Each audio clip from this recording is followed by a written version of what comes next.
कृष्ण म्हणतात ते सामान्य भजने असेल, साधा भजने असेल तो, याच्या पलीकडचं बघा. आपण त्यांच्या पायाला चिटकल्याची मातीच्या कणाची सुद्धा बरोबरी करू शकत नाहीत भजनाची. अहो अज्ञातवासात ज्या बाईनं 48,324 दाशा हाताखाली कामाला ठेवल्या, 48,324 गोळ्या नाही संपल्या माझ्या, वाचून सांगतोय. 48,324 दाशा होत्या भांडे घासायला. आणि त्या बाईला दुसऱ्याचं शेण काढायची वेळ आली आणि शेण काढता काढता मालकीने सांगितलं दळायला बस जात्यावर, तर दळता दळता सुद्धा पंढरपुरातल्याच गीत गायलं. इतकी भजन करणारी परंपरा पांडवाच्या कुळातली होती. तिचं नाव होतं द्रौपदी. आणि अशा लोकांना हस्तिनापूरची गादी मिळावा हे पंढरपुरातल्या मालकाचा भाव होता. पण भानगड अशी झाली सज्जनांनो, ज्यांच्याकडून हिसकून घ्यायची त्यांच्याकडं माणसं निष्ठावंत होते. निष्ठावंताला किंमत असते बरं का, कशात बी. निष्ठेनं भजन करतो का त्याला किंमत आहे. लोकांना बरं म्हणावं असं यासाठीच भजन करीत असेल तर तो पांचट आहे. त्याच्यापेक्षा लोकनाट्यातली माणसं कितीतरी चांगले. विठाला विठाला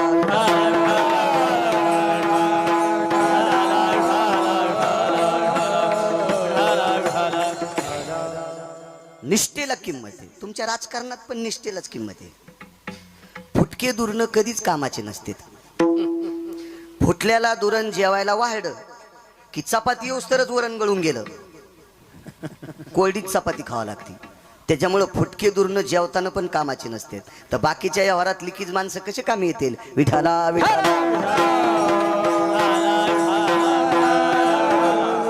संप्रदायात म्हणत असतील काका मी चांगलं भजन करतो, मी चांगला पकवाद वाजितो, मी चांगलं कीर्तन करतो, आपल्यामुळं परमार्थ नाही. संप्रदायातल्या निष्ठावंत श्रोत्यांमुळे आपला परमार्थ आहे. विठाला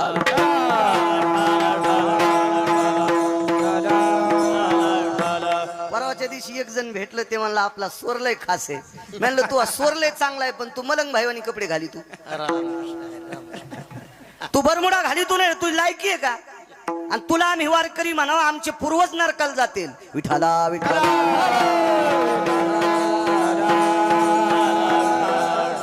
नुसत्या स्वरानं जर वारकरी झाला असता तर लोकनाट्यातल्या लोकांचे स्वर चांगले नव्हते का. फिल्मी सृष्टीतल्या लोकांचे स्वर चांगले नव्हते का. तमाशातल्या लोकांचे स्वर चांगले नव्हते का. स्वरानं नाही वारकरी होऊ शकत. वारकरी होण्यासाठी आचरणाची मुस जवळ लागते. विठाला विठाला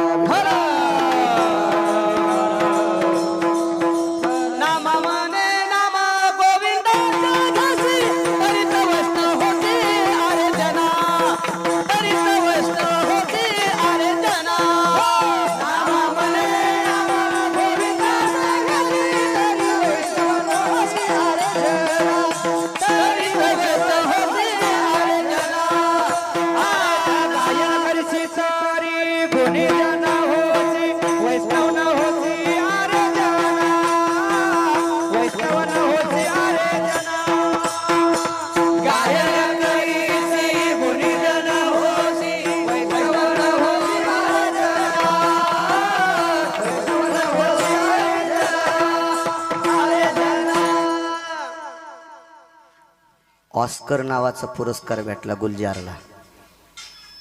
जातीनं मुसलमान होता आणि ऑस्कर नावाचा पुरस्कार विदेशातून मिळत असतो. गुलजार होता, गुलजार फिल्मी सृष्टीतला. मी काय पिक्चर पाहत नाही पण मला थोडा थोडा इतिहास वाचायचा नाद आहे.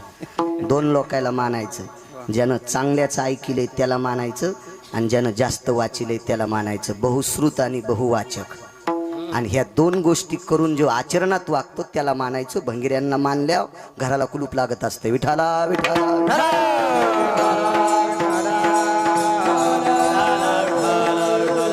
निष्ठा सज्जनांनो. झोपी गेल्यावर रोम कृष्ण कृष्ण म्हणते, साधी गोष्ट आहे.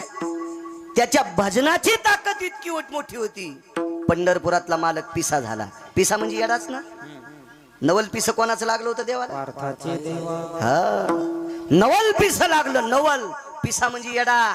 येडा झाला पंढरपुरातला मालक. कोपे तरी निवांत साहे, तरी बुझावीत जाये. रागावला मान खाली घालीत होता पंढरपुरातला मालक, आणि अर्जुन जर रुसला तर मानाखाली हात घालीत होता. पार्था उठ रे उठ, पार्था नको रागावस, कशाला असं करतोस. विश्व ज्याच्या ताब्यात येते, जगाच्या मालकानं इतका अर्जुनासाठी खाली यावा, निष्ठावंत वारकरी, आणि यांना गादी भेटणं गरजेची. पण भानगड अशी झाली, तिकडच्या बाजूने निष्ठावंत लोक आहेत. भीष्माचार्य, कृपाचार्य, द्रोणाचार्य आणि कर्ण. चौघायचीच नाव सांगतो, चौघायचीच नाव. कर्ण कोण? भारतीय युद्धातला मानवी सिंह कर्ण. भारतीय युद्धातला मानवी सिंह कर्ण, ज्याचं शौर्य पाहिल्याच्या नंतर मारुतीराय रडत होते. एके दिवशी रंगनाथ गुरुजी परभणीकर सांगायचे, तुमच्या ऐकण्यात हे का नाही काय माहित, मी पण गुरुजींना पाहिलं नाही, पण मला चांगल्या लोकांचं वाचा वाटतंय. गुरुजीनं एका हिंगोली जिल्ह्यातल्या मारुतीरायाच्या पुढे हा प्रसंग सांगितला होता. मला चांगल्या लोकांच्या लिहिलेल्या वह्या चांगल्या लोकांकडनं घेत असतो मी. चांगल्यांचं पाहिलं पाहिजे माणसानं. मराठवाडा जर परभणी जिल्हा प्रसिद्ध भारतात झाला असेल किंवा महाराष्ट्रात झाला असेल, ती रंगनाथ गुरुजींची कृपा आहे. कारण राजराजेश्वर शास्त्री गुरुजींच्या पायात बूट असल्यावर लोटांगण घालीत होते.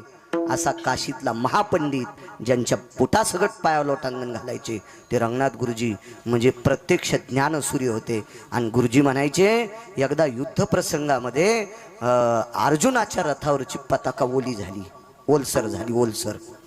तर भगवंतांना असं पाहिलं तर पताका फडकत नव्हती, ती ओली झाली. ओला कपडा फडकत नसतो ना जास्त, अशी ती ओलसर झाली. तर विटेवरच्या मालकाने रथ हाकता हाकता असं हात केला आणि पाहिलं तर पताका ओलसर होती. युद्ध संपल्यावर संध्याकाळी मारुतीरायाची भेट घेतली. का म्हणे, पताका कस काय ओली झाली? ध्वजस्तंभावरी वानरू, ते मूर्तिमंत शंकरू, तुम्ही प्रत्यक्ष शंकर आहात, ध्वजावर आहात, ही ध्वज कस काय ओली झाली? मारुतीरायानं सांगितलं, प्रभू कर्णाचा पुरुषार्थ पाहिल्यावर माझे डोळे पाझरत होते, आणि माझ्या पाझरलेल्या डोळ्यानं पताका ओली होती.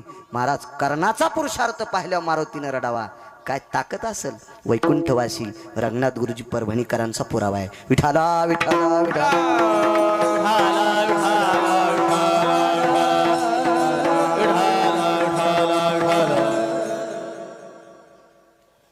तो कर्ण त्या बाजूने, भीष्माचार्य त्या बाजूने आहेत.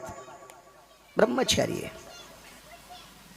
पांढऱ्या कपड्यातला ब्रह्मचारी, भगव्यातला संन्यासी, धुरंधर माणसं होते. पांढऱ्यातला ब्रह्मचारी, त्याचं नाव भीष्म. भीष्माचार्याचं दर्शन घेतल्याशिवाय पंढरपुरातला मालक रथावर बसत नव्हता. त्याअर्थी भीष्माचार्य किती मोठे असतील कल्पना करा. ते तिकडच्या बाजूने होते, त्या बाजूने होते.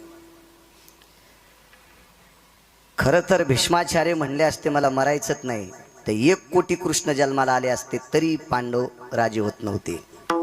इच्छामरणी होतं म्हातारं, इच्छामरणी. काय ताकद होती त्या म्हाताऱ्याची. म्हाताऱ्यानं शुरत्वानं युद्ध केलं आणि घामाचे थेंब पडले की त्याचे मोती तयार होत होते. सागराशिवाय मोती होतच नाही. आजही आपल्याकडे मोत्याचे प्रकल्प येतं, पण शिंपला तिथूनच आणावं लागतोय, मग आपल्या शेततळ्यात मोती तयार. पण शिंपला तिथला लागतो, म्हणजे समुद्राशिवाय मोती नाही. आणि मोती ज्याच्या स्वेदावर ताज मोतिकम यज्जायते क्रिया महाभारतेषु तत्प्रतेन क्रियाशिता. जाबालींचा पुरावा आहे, जाबालींचा पुरावा. एवढी मोठी व्याप्ती. कोण? द्रोणाचार्य. शरीर खाली ठुलं आणि करेल ऋषी यमाच्या थुत्रीत हाणली. बेट्या, मग पोरग मारतो तू? थुत्रीत हाणली तरी यम पाया पडला आणि म्हणला, मुनिश्री द्रोणाचार्य, अश्वत्थामा नावाचा तुमचा मुलगा मारला नाही, अश्वत्थामा नावाचा हत्ती मारला. तो म्हातारं खाली आलं. हे तिकडे बाजून होता, तिकडे बाजून. भगवंताने विचार केला, ही माणसं निष्ठावंत आहेत, पण राजा नालायक आहे. अंधेरी नगरी, बेबुंद राजा, टक्केश्वर भाजी, टक्केश्वर खाजा. म्हणून या भजन करणाऱ्यांना गादी द्यावी असा भाव विटेवरच्या मालकाचा झाला. पण बऱ्यापैकी बाजू कमकुवत होत्या. पांडवांच्या 14 बाजू सक्षम केल्या त्या मारुतीरायानं. त्याच्यातली एक सांगतो. 13 घरी गेल्यावर पहा, नाही तर दुसऱ्या कीर्तनकारा कोणा अपेक्षा करा. मी काय गुत घेतलं की इतकं सांगायला. विठाला विठाला विठाला.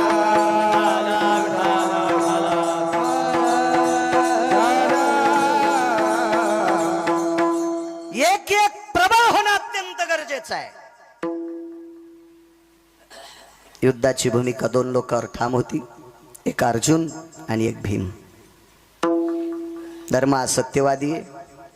नकुल सहदेव दोघांच्या पुढे सरकत नाहीत. पण दोन लोकांवर युद्धाची धुरा, एक भीमदादा आणि एक अर्जुन आहेत. आपण यांना बरं करावं. एके दिवशी मानस सरोवरावर भीम गेले. शरण शरण जी हनुमंता. तुकोबराय मारुतीरायच्या का पाया पडतात?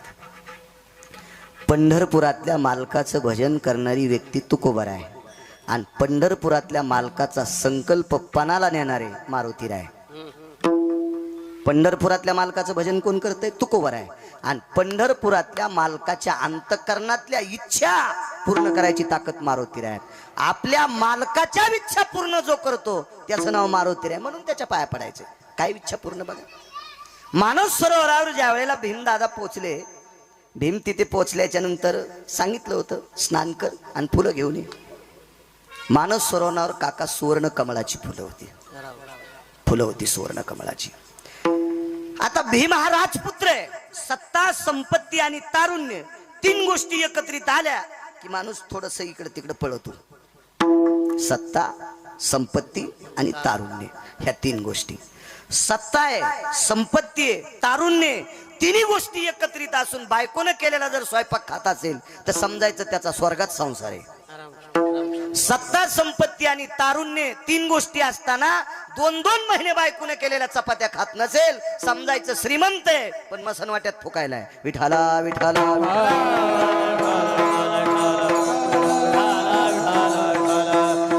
तुम्हाला एक सांगू का, जी संपत्ती संसारातल्या लोकांसोबत जीव देत नाही ती संपत्ती आपल्याला एके दिवशी मातीत घातल्याशिवाय राहत नसती. विठाला विठाला. पुढच्याला जोर आल्याच्या नंतर महाराजाला, भजन्याला, पकवाद्याला काय पाकिट द्यायचं ते त्याला जोर आलाय म्हणून ते देतील. पण त्याला जोर आल्याच्या नंतर आपल्या तिघायला मोठाले पाकिट दिल्या आपण त्यांच्याच पंक्तीला जेवावा. निदान पंढरपुरातल्याला आपला राग येणार नाही. नाहीतर तुम्ही दिलेले पैसे तुम्ही रांगोळी लावून जर आम्ही जेवत नसल, धाब्यावर जेवत असल तर यम आम्हाला इतका हानील, इंच भर जागा पण फाचा नाही लाल करायची. विठाला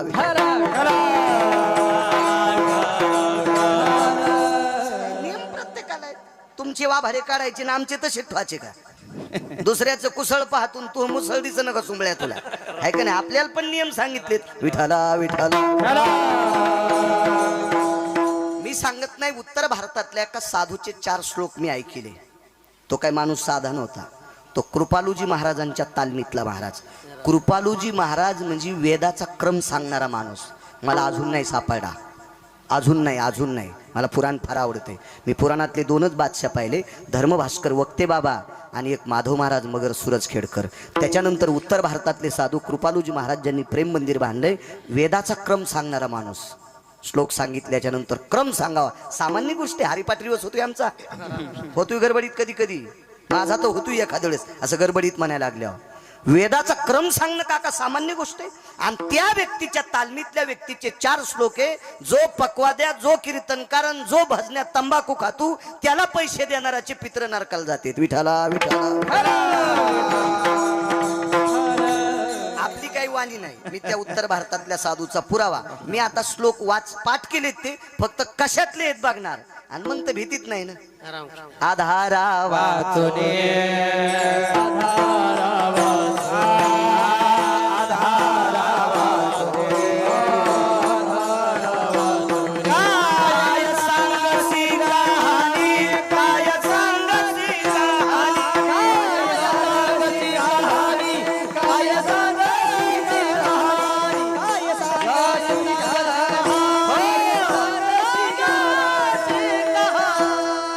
आधारा वाचोनी काय सांगशी कहाणी. वारकरी संप्रदायातल्या वक्त्यानं पुराणाचा, शास्त्राचा, वेदाचा किंवा ऋषीमुनींचा पुरावा घेतल्याशिवाय बोलायचं नाही.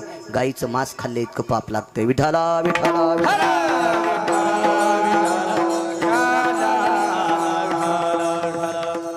मानस सरोवर गेले.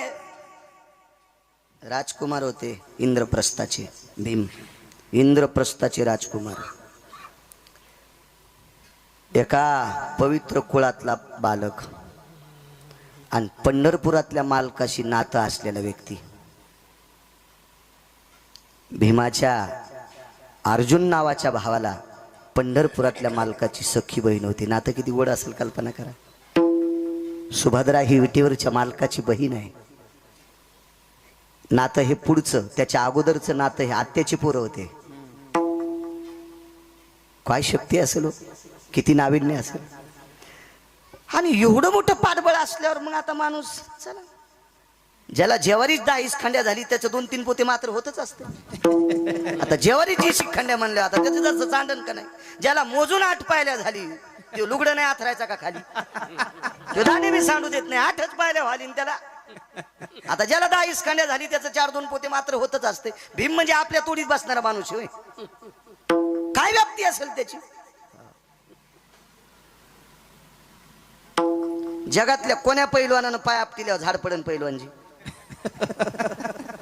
नाही ना. 2.5 किलोमीटर मध्ये झाड उभं राहत नव्हतं. भीमानं इमानदारीनं पाय आदळला की. रेल्वे जर वेगात गेली तर प्लॅटफॉर्म नुसता दरदर करतोय. पत्र पडतात का प्लॅटफॉर्मचे? नाही. भीमानं पाय आपटिल्यावर 2.5 किलोमीटर मध्ये काहीच उभं राहत नव्हतं. काय शक्ती असेल त्या भीमाची, काय नाविन्य असेल त्याचं. आणि त्या भीमानं माणूस सरळ उडी टाकली. उडी टाकल्याबरोबर बाजूला संन्यासी बसलेला आहे, मारुतीराय. शरण शरण जे हनुमंता सांगते. आपल्या इतक्यात एक टाइम संपला तरी बस झालं. माझं मत आहे, मालकानं आऊत हाणायला सांगितलं ना, मग पाळी किती एकरची झाली ते सांगायची नाही, गवत ठेवायचं नाही. शेल्याहून माती पडावा अशी पाळी पाहिजे. पाळी 3 एकरची घेतली सारे फरकंडे झाले. विठाला विठाला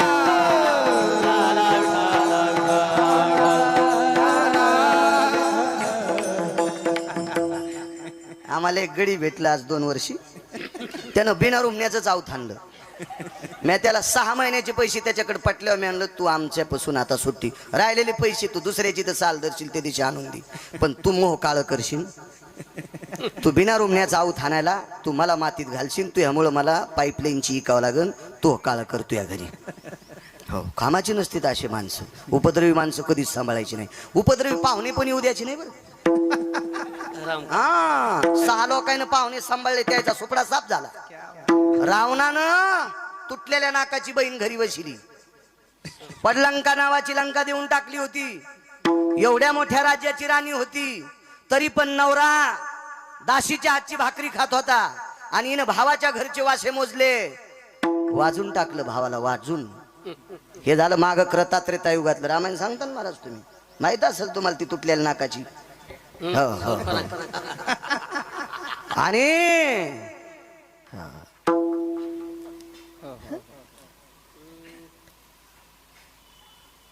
किती बहिणी होत्या रावणाला? काय आपण नव्हतो.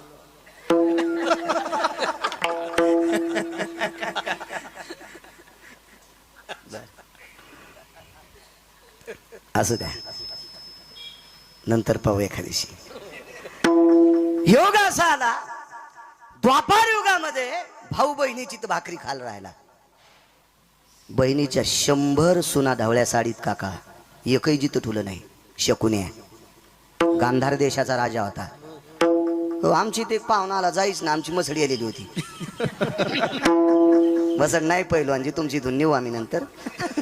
एरी म्हणाले आपल्याला एक वगार न्यायची त्याच्याकडून, मोठी न बारीकशी नेऊ. त्याच्या एवढी नाही नाही पहिलवान एवढी पैस. मसडी आली, दूध दुभत होतं, पाहुणा जाईच ना. पण नका का जाईन.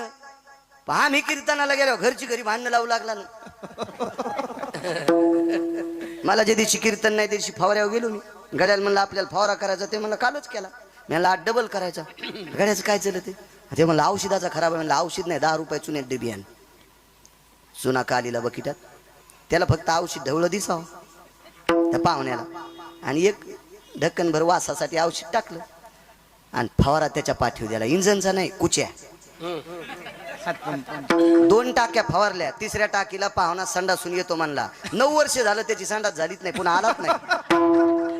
मला माहित होतं हे आपल्या घरी सांभाळलं की आपल्याला 2-4 एकर इकायला इथे असे भंगिरे पाहुणे न भंगिऱ्या पाहुण्या कधी सांभाळायच्या नाही. घराचं वाटुळ होत असतं. विठाला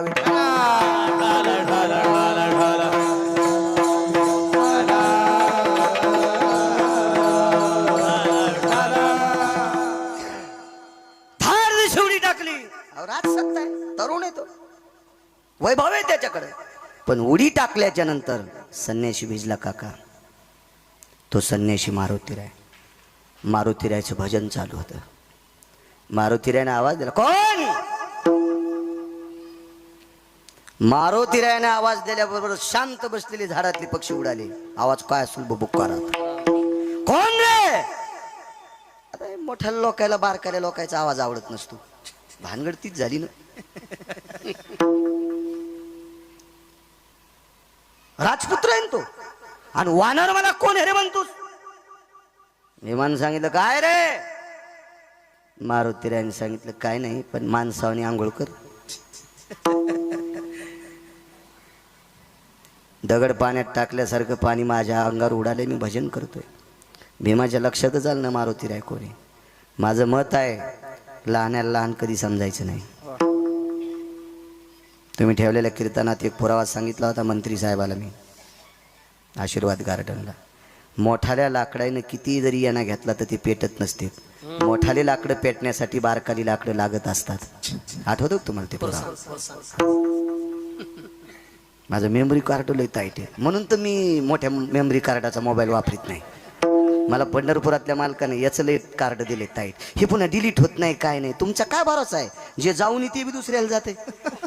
आणि तुमची मोबाईल का इमानदार आहेत का काय? तुम्ही बायकायला पण लॉक लावून देतात.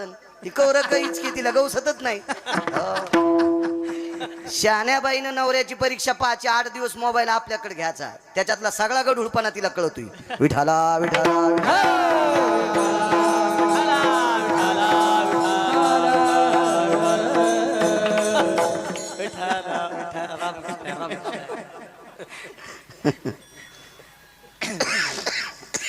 काय सांगू लागलो? उडी हाणली. माणसासारखं स्नान कर. भीमाच्या लक्षात आलं काय वाढणे रे. सज्जनांनो, एखाद्या महात्म्याला एक जरी अभंग पाठ असेल आणि तो जर वारकरी संप्रदाय निष्ठेनं सांभाळीत असेल तर त्याचा उपहास करायचा नाही. काय होते माहिती? भक्त म्हणून उपहासी त्याचे पूर्वज नरकाती. त्याचे पूर्वज नरकाती. त्याचे पूर्वज नरकाती. भक्त म्हणून उपहासी त्याचे पूर्वज नरकाती. पूर्वज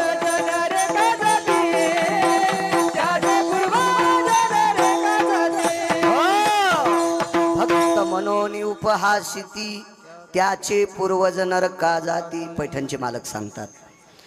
ठीक आहे एखादा सामान्य. अहो अधिकारी लोक दिसायला सामान्य असतात. महत्व हरवी, चातुर्य लपवी, पिशेपण मिरवी, आवडोनी पूज्यता डोळा न देखावी, स्वकीर्ती कानी न ऐकावी. हे खऱ्या साधूचे लक्षण आहेत. आणि आपल्याला काय, आपण म्हणजे आग्या मावळाच्या माशा आहेत. हपक्या गाडीत बसून आला, कपडे भारीचे, 5-50 मुद्या येतात. 50 नसतात घालतायत वाटते. इतके कसे झाबोटत नसतात ना इतके. आपण त्यांना मानतो.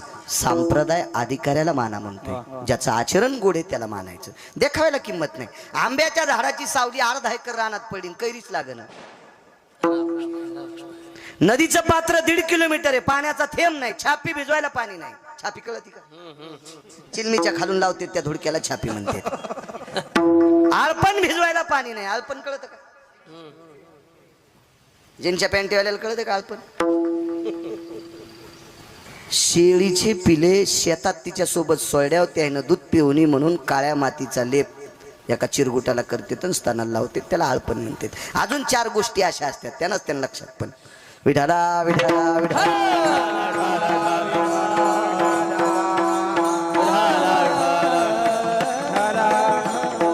भक्त म्हणून उपवासिती त्याचे पूर्वज नरका जाती. नाही म्हणायला पाहिजे एखादा सामान्य. अहो 2 जरी अभंग पाठ असतील पण निष्ठेनं देवाचं भजन करतो त्याला किंमत आहे. निष्ठेने करतो त्याला किंमत आहे. हरे जनाची कोणा क्या बात आहे वा. निंदा हात गोविंदा नाही त्याचे. मारुतीरायनं सांगितलं रे माणसासारखं जगा. भीम ऐकायला तयारच नाही. जवळ गेले मारुतीराय. शेपटीने आडा टाकला कमरेला आणि मेलेलं जनावर वढावा असं वडला. मृतायम प्रेतेषु यज्जायते पशुतुल्यानाम. महाभारत सांगते मेलेलं जनावर वढावा असा भीम पाण्यातून बाहेर वडला आणि कड्याची ठोका हाणला. भीम बघतच होते मारुतीरायाकडे. अरे बापरे म्हणलं काय मुंग्या निघल्या रे.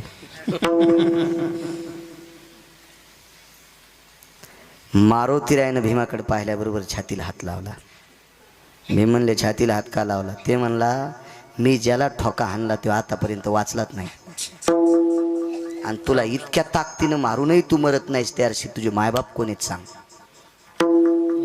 मोठी माणसं मागच्याला किंमत देत असतात मागच्याला. आणि मी मगाशी बोलून गेलो जे मागच्याला किंमत देत असतात का तीच माणसं पुढे जात असतात. गिरगावकर 20 वर्षापासून कीर्तन करतोय. 22-22.5 वर्ष झाली. पण माझ्या अगोदर कीर्तन करणाऱ्याला गिरगावकरांना प्रणाम करायला पाहिजे. कारण त्यांच्यामुळं मी कीर्तनकार झालोय. हो. आणि मी म्हणत असेल माझ्यामुळंच मी कीर्तनकार झाला तर मरशील एखाद्याची बाळ आहे. मागच्याचं वाखाणलं पाहिजे. लक्षात घेतलं पाहिजे मागच्यांचं. कोण आहे ताई वडील. मी म्हणलं टप्पू हाणला नादा मायबाप विचारायला. मारुतीराय म्हणतात सांग रे मी प्रथकीचा पुत्र आहे. प्रथकी म्हणजे कोणती. एका ठिकाणी पुरावा आला. पार्थ ते प्रथकीचे बाळ शास्त्र अभ्यासी घातला काळ मजशी दिसे आळोमाळ खादाड निद्रार निशी. पुढचं भीमाचं वर्णन आहे. पण पार्थ ते प्रथकीचे बाळ. प्रथकीला नाव कुंतीला नाव आहे प्रथकी. मी प्रथकी पुत्र भीम आहे.